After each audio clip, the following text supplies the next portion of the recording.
Hello, everyone. Welcome to Snap Take. This is Glazer of Snap Judgments, the official podcast of Marvel Snap Zone. Today, we are bringing to you the very best of Day 1 Loki. Know you're excited. We've got builds that are hitting infinite in Day 1 and a homebrew that I just think is really cool. So, let's get there. But before we do, why should you subscribe? Well, every single weekday on this here channel, we give you two, at least, ahead of the meta decks that can help you get infinite, get your infinity tickets and borders, and keep you ahead of the meta. We help you achieve your goals in Snap. We do our very best to help you become a better, more complete Snap player, someone capable of achieving the highest ranks on the brand new, as of literally yesterday, leaderboard. In addition, we are doing the biggest giveaway in Marvel Snap. You're going to see on the next slide, we are giving away that's right, 5 season passes. We are still giving away 10 more. The first 5 will be announced on the next slide. Please, if you are one of those 5, leave a comment with your email address. I will email you with how to claim your prize. You're going to get a free Loki. 5 people. Next Friday, the 15th, 10 more people will get a free Loki. So if you're missing out on all these giveaways, fret not. You can still get free Loki. All you have to do is be subscribed and comment to a video. Every video that you comment on once you're subbed until the 14th, because I'm announcing on the 15th. So every video you comment on for the next week is an entry to win a free Loki season pass. So if that's something that interests you, please, I hope you enjoy the content as well. Check it out. Our winners, we've got Mimichu. It's like Mimichu, Z Mimichu. Congratulations. We've got TechCur7 as a winner. Luzil Muhammad 7850, who commented on like 1,000 things, so I'm pretty happy that they won. Dupe the Dodger won. Dupe the Dodger is a member of our corner of the Discord on the Marvel Snap Zone Discord, and Dupe the Dodger donated their season pass to another member of the Discord, AFH Gaming, deciding to buy it themselves and giving it away. Very cool. Our last winner is someone named Joel Hamby. Joel Hamby, congrats, you got a season pass. All you have to do is comment this video with your email address, and I'll get that right over to you. You'll get an email from snapjudgmentspodcast@gmail.com that will have instructions for you on how to claim your prize. So hopefully you get back to me. If you don't get back to me in a day or two, I'll try and reply into your comment, see if that notification gets your attention.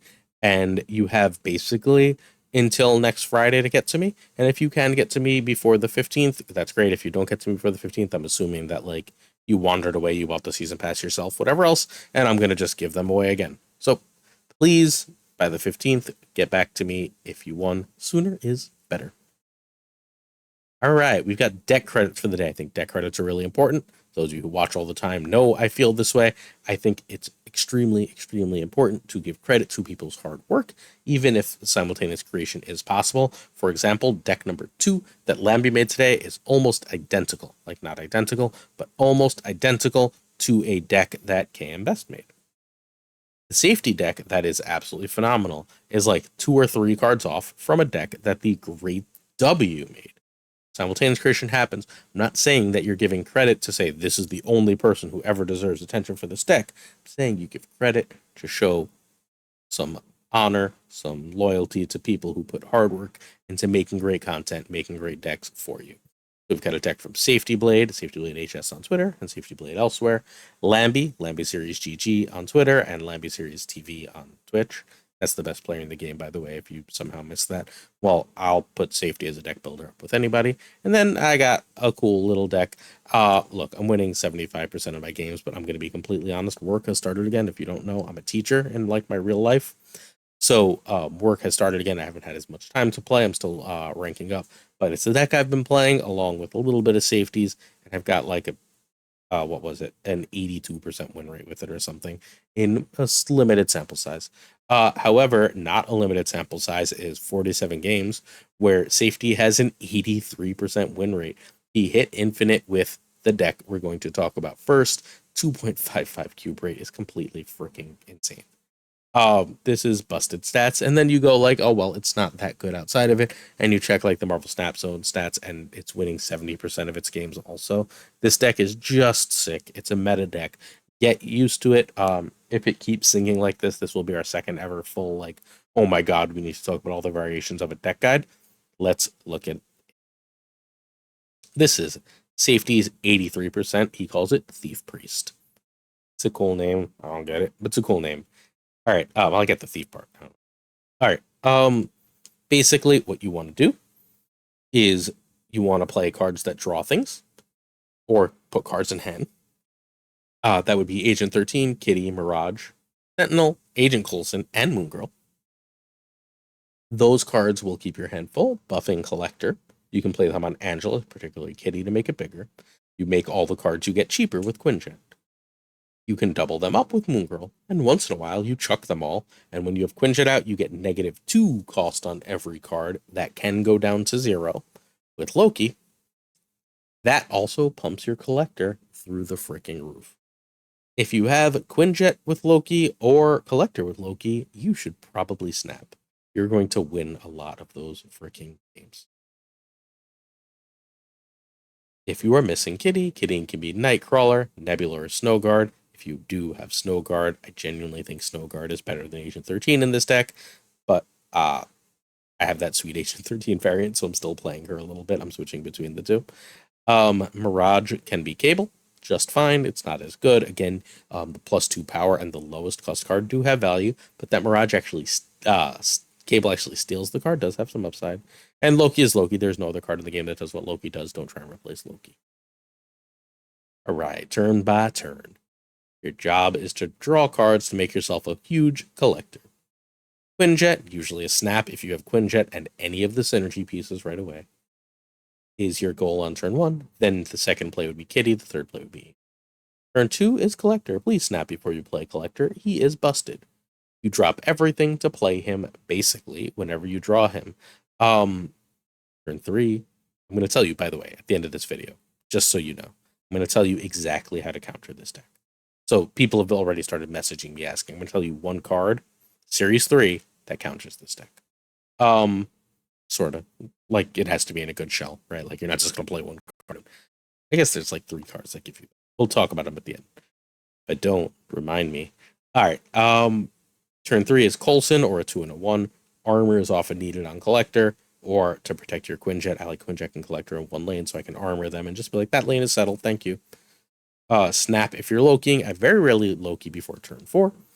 A lot of the skill here is going to be learning when you want to Loki and when you don't, because you don't always want to Loki. You often want to Loki, but not always.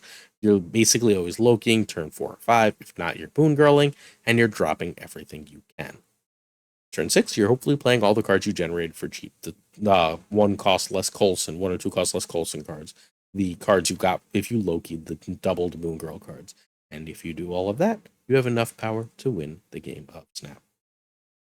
This is, as far as I'm concerned, a pretty clear tier 1 deck. You'll note that it doesn't run Dino. The way Safety sold this to me was this is Dino-less Dino. He's wanted to make it work forever. This deck, without any doubt, works. It's phenomenal. If you can get there for this deck, you should absolutely play it. Hopefully you're around for the free Kitty.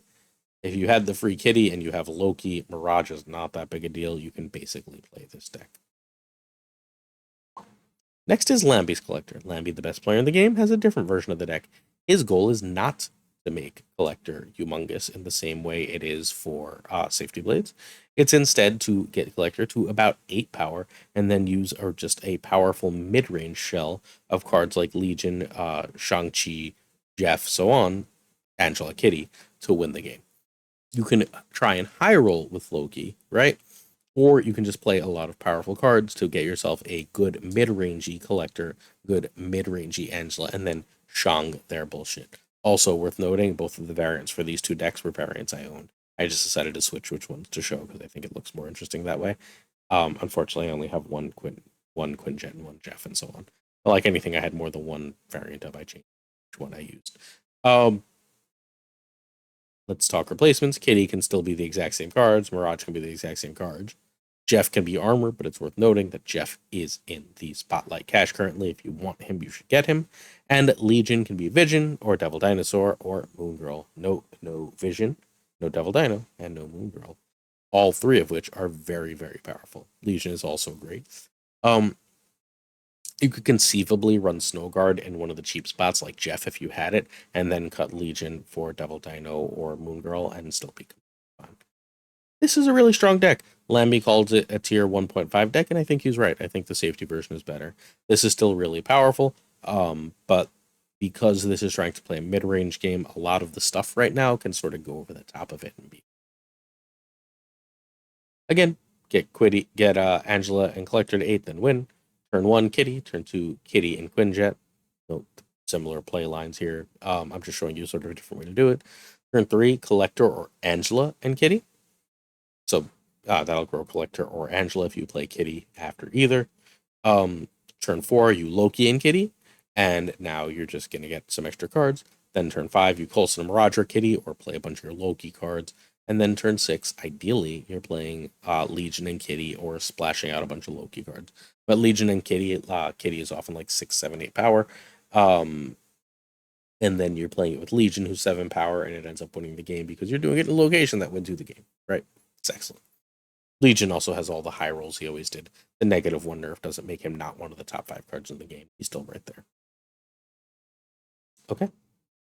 Val, let's ignore that. That was yesterday's. I apparently didn't delete that slide. My bad. All right. Here is the Lambie Collector deck one last time. Please check this deck out. Give it a try. Maybe I'm underselling it. Look, Lambie is a genius. He's one of the best card game players I've ever even heard of, let alone spoken to. So, like, maybe you should take his deck a little more seriously than I have. I haven't liked it nearly as much as Safeties, but he's Lambie. So, odds are it's 2 tweaks from being one of the best things in the meta. All right, this is my Surf Agent, and I'm going to tell you the one change I would make in this deck to win the mirror. That change is I would cut Polaris or Spider-Man. I don't care which. They both have different values. I would cut Polaris or Spider-Man and run Shadow King. Shadow King is unfreaking real in this meta. It is the answer to Collector. It is the answer to Deadpool. It is the answer to Kitty Shuri. It is the answer to Nimrod Destroy. It is the answer to Brood Me. Shadow King needs to start being in some decks. This deck is one such deck. Here you can take advantage of Quinjet and Collector, right? Along with Loki. You're not trying to do 1,000 things with it, but when you do get the -1 handful of cards, you can make it further cheaper with Sarah, or you can give all those cards +1 strength. Negate. You also have just good rate and power cards like Polaris and Spider-Man. You've got Coulson to help feed your Collector, but we're not going all in on Collector here. What we'd like to do is if we can get it going, if we can get everything going, we can drop Hitmonkey on the last turn of the game, while with Quinjet and Loki, everything else has -2 power. -2 cost, excuse me. So you're going to get a giant Hitmonkey that can win a game of Snap. In addition, you will have a Mysterio fairly often when things don't go perfectly, so you can Mysterio and Hitmonkey. I've had so much success with this deck. I'm literally going to change Spider-Man for... I decided it should be Spider-Man, by the way, in the last 20 seconds. I'm going to change Spider-Man for Shadow King and test this further as soon as I'm done with this video, as soon as I get this posted. So that is this deck. Let's take a look. Hitmonkey is the only high series card here outside of Loki. Obviously, you need Loki for a Loki deck. But if I didn't have Hitmonkey, I think I would just cut Mysterio for a decent 2. Think Armor, think maybe Goose. And then I would run Moon Girl. Or I can run Shadow King there and keep one of those other cards. Any of that stuff works. You're just finding different ways to, like, spike power. You should be fine. Oh. I wonder if there's a Loki bounce deck. We'll come back to that at a later date. Okay. Turn by turn and snapping. Turn 1, Quinjet. Turn 2, Collector. You just play them on curve. Turn 3, Coulson, then Brood. Coulson is your priority, but you will happily play Brood too. Or any of the 3/5s. Then turn 4, you're Loki. Turn 5, Sarah if you can, or Hitmonkey Mysterio if you can. If you can't do either, you're just playing what you can. Turn 6, everything you can, ending with Hitmonkey and Surfer. If you missed Loki, missed on Loki, Mysterio, Hitmonkey, Surfer on 6 can still be a win. You're going to need Sarah for that. If no Sarah, Loki plus Surfer, or Loki, Surfer in your best three is still going to win you a fair number of games of Snap. Remember that Brood with Surfer is great, right? Like, that's still often a win. There's a lot of gameplay here. There's a lot of ways to find as you play this deck. All right, this is one last look at the deck. These, by the way, are not my variants. These are just variants I thought looked kind of cool for this deck, so I threw them in one. I thought that this, like, I don't know, it sort of fit together for me. Really want that Surfer, though. I think it comes out later this week. Okay, final thoughts. I think Loki is a meta card. I say this all the time on the podcast. The podcast can be found over in the Marvel Snaps on YouTube. We are bad at card evaluation. Everyone thought Loki was going to be bad, myself included. I thought mid, not bad, but like close enough. We were wrong. Loki's great. Loki's meta. Loki might bring back the other two cards that can stop it, Sandman and Wave, because it is that freaking strong.